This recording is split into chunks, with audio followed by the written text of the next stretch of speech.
Nisa. Nulis apa sih? Biasa, nama-nama murid. Oh, Bu Nisa hari ini piket bukan? Enggak. Enggak ya, yang piket berarti saya ya? Iya. Oh, Masya Allah. Bu Nisa, sibuk nggak? Nggak sibuk. Tapi itu Nggak apa-apa nih, udah selesai nih. Udah, Saya ya. tulis ya. boleh saya gangguin sebentar kan? Boleh. Boleh. Gini Bu Nisa, saya kan bingung sekali. Saya punya teman, namanya Bu Tati. Jadi Bu Tati ini punya kasus. Terus Bu Tati minta keputusan apa yang akan Bu Tati ambil. Saya kan bingung, nggak tahu mikir mau seperti apa gitu kan. Jadi ya saya mau tanyalah pendapat sama Bu Nisa. Ya, ini loh Bu Nisa. Jadi kan ada kasusnya Bu Tati. Bu Tati itu kan guru kelas 5 di sekolah dasar. Ya. Jadi Bu Tati guru kelas 5, terus dia punya rekan kerja. Ini ibaratnya nih ya, ibaratnya Bu Nisa kawannya Bu Tati lah. Iya. Gurunya Bu Tati. Ya. Terus Bu Nisa sama Bu Tati itu satu mengajar satu kelas, tapi kelasnya paralel. Nah, jadi kelas Bu Tati itu di sebelah ruangan kelas Bu Nisa nih. Ini seandainya nih ya Bu Nisa ya. Jadi Bu Tati ini dia terkenal disiplin. Ya. Terus dia galak. Dia galak. Tahu kan galak? Judes. Kayak Bu Miftah. Kan? Nah, jadi tapi Bu Tati ini selain dia disiplin, selain dia galak, dia orangnya pekerja keras. Nah, dan murid-muridnya pun selalu mendapatkan nilai yang baik, yang bagus dengan bimbingannya Bu Tati ini. Jadi sebagian murid ada yang takut sama Bu Tati, tapi ada juga yang bisa menyesuaikan diri dengan Bu Tati ini, ya kan? Jadi pada suatu hari itu ada satu anak, ya, terdengar menangis. Anak itu menangis, dan Ibu Nisa pergi keluar kelas untuk mencari asal suara menangis itu dari mana. Nah, kemudian ternyata pas Ibu Nisa lihat, ternyata anak perempuan itu sedang menangis, dia berlutut di bebatuan pas di depan kelasnya Bu Tati. Ya. Lalu itu padahal murid itu, anak perempuan itu kelas 5, kelasnya Bu Tati, muridnya Bu Tati. Nah, sedangkan pada hari itu hari sangat panas. Jadi kan batu-batu itu kan panas ya di lutut ya.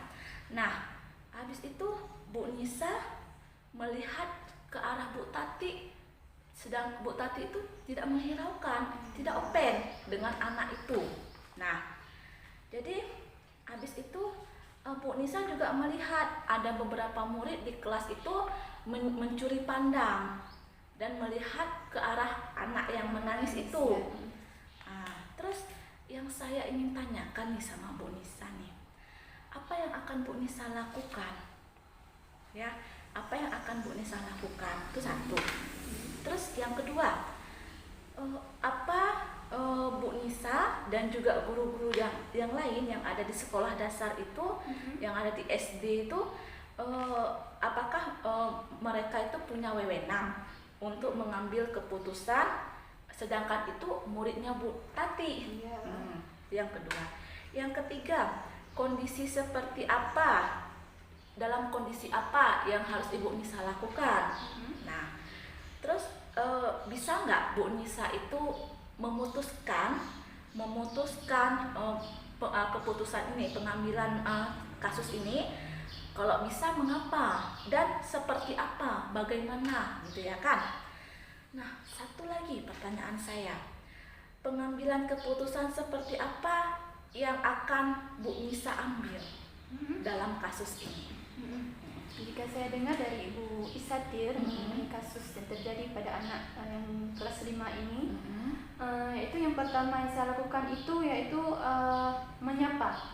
menyapa murid yang sedang menangis tersebut. Tidak mungkinlah kita langsung melaporkan kepada kepala sekolah iya. ataupun kepada guru yang sedang mengajar, itu kita Iya. Ibu Tati, tapi kita itu menyapa terlebih dahulu anak yang sedang menangis tersebut. Kemudian setelah kita menyapa anak tersebut, kemudian kita memintanya untuk meminta maaf apabila dia itu melakukan sebuah kesalahan, maka dia itu harus minta maaf. Kepada siapa dia minta maaf? Kepada Ibu Tati, karena kan dia anak murid dari kelas 5 yang dipimpin oleh Ibu Tati. Yang gurunya Ibu Tati, iya, ya. Jadi dia harus meminta maaf kepada Ibu Tati. Oh, berarti keputusan yang Bu Nisa ambil yang pertama tidak melaporkan dulu kepada kepala sekolah. Berarti Ibu Nisa menyapa dulu yang murid itu ya, menanyakan kenapa, dan kalau memang dia berbuat salah berarti Bu Nisa meminta kepada anak itu untuk meminta maaf kepada Ibu Tati. Nah, berarti gitu keputusannya Bu Nisa ambil. Oke. Nah, terus kalau misalnya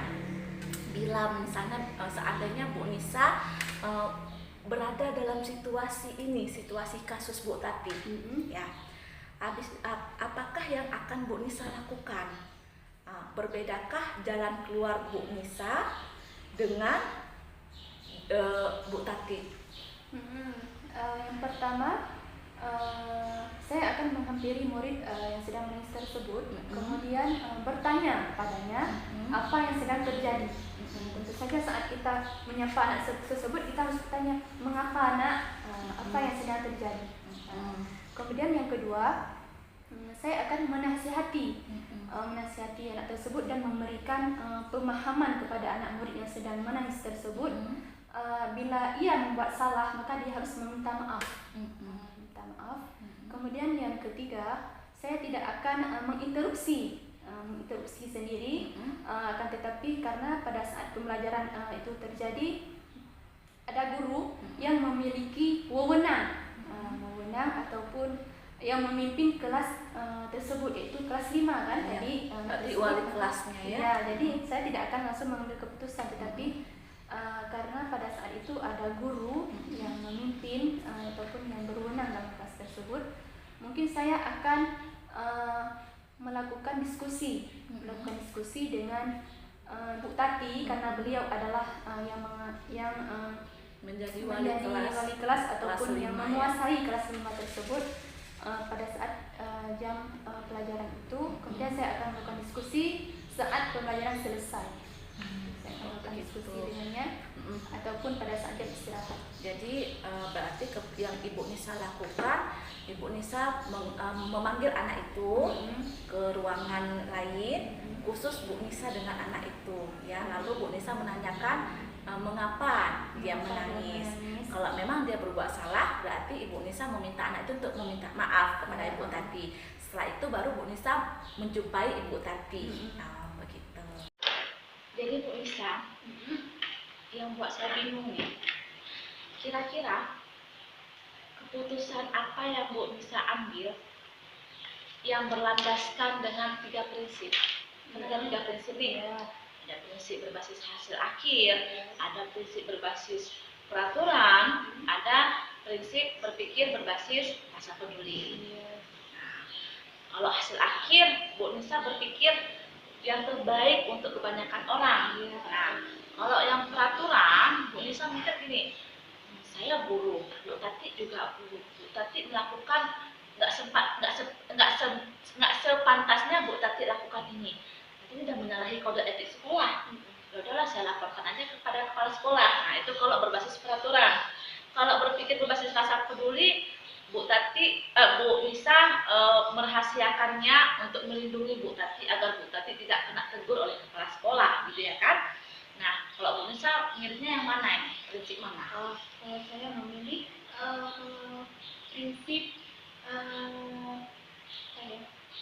prinsip peraturan. Berbasis peraturan. Kenapa? Karena ini kan prinsip peraturan ini kan memang perlu. Namun pada kasus Bu Tati ini, prinsip ini bila diterapkan akan bertolak belakang dengan hati nurani sebenarnya, kan? Karena kita sama-sama guru, kan? Akan sangat bertolak belakang dengan hati kita. memang kita menjunjung tinggi peraturan patuh pada guru, tapi tidak naif ya, kita membiarkan anak kecil menangis lebih dari panas matahari yang mungkin mempunyai alasan bila dia melakukan kesalahan. Mungkin tidak panas. Berarti Bu Nisa mengambil berpikir berbasis peraturan ya, karena ini menyangkut dengan sekolah juga ya Bu Nisa. Oke, baik. Jadi ketiga prinsip yang Bu Nisa ambil ini apa ada hal yang tidak terduga atau yang membuat Bu Nisa ini kayaknya menarik ini kasus ini gitu, ada nggak? Dengan prinsip ini ya, mungkin bagaimana penerapan ataupun mengimplementasi prinsip dilema etika di lingkungan sekolah khususnya jenjang taman kanak-kanak. Jadi kalau misalnya Bu Nisa menganggap apakah Bu Nisa mengambil prinsip berbasis peraturan ini apakah perlu gitu? Perlu, memang perlu. Memang perlu. Karena prinsip ini kan sebenarnya sangat tidak baik juga ya, karena menyangkut hati nurani kita, bertolak belakang dengan hati nurani kita sebagai sesama guru.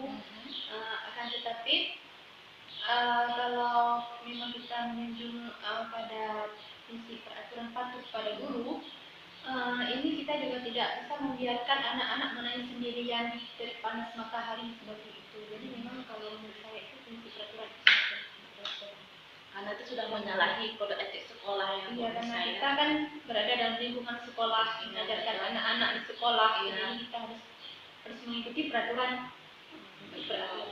Karena nggak sepantasnya juga anak itu diberi hukuman seperti itu ya. Mungkin masih ada aturan lain, ya hal-hal yang lain yang mungkin lebih baik untuk dilakukan ya. Nah yang terakhir nih Bu Nisa, kira-kira ada tidak pertanyaan yang mengganjal di hatinya Bu Nisa? Bu Nisa ingin mengetahui lebih lanjut tentang tiga prinsip ini. Ada tidak yang mengganjal? Atau pertanyaan apa yang akan Bu Nisa ajukan dalam kasus ini? Gitu. Pertanyaannya itu bagaimana penerapan ataupun implementasi prinsip dilema etika yang ada di lingkungan sekolah khususnya jenjang taman kanak-kanak. Jadi itu pertanyaan yang membuat Bu Nisa masih bingung gitu ya, bagaimana cara menerapkannya di sekolah kita ya, di taman kanak-kanak, karena kan beda TK sama SD ya, beda ya. Beda. Ya. Aduh Bu Nisa, alhamdulillah sudah lega saya, sudah tahu pendapat Bu Nisa kan, karena saya bingung nih soalnya Bu Tati curhatnya ke saya, sebenarnya bagaimana cara saya mengambil keputusan itu. Ya udah akhirnya udah gimana caranya ya, saya mau ketemu Bu Nisa aja lah gitu, mau tanya pendapat Bu Nisa seperti apa gitu, dan ternyata ya nggak jauh beda dengan pendapat saya gitu ya, beda-beda tipis lah ya lah Bu Nisa. Aduh sudah mengganggu Bu Nisa nih ya, silahkan dilanjutkan lagi Bu Nisa ya, saya mau ke kelas sebentar ya. Nah, makasih ya Bu Nisa. Sama-sama Bu Nisa.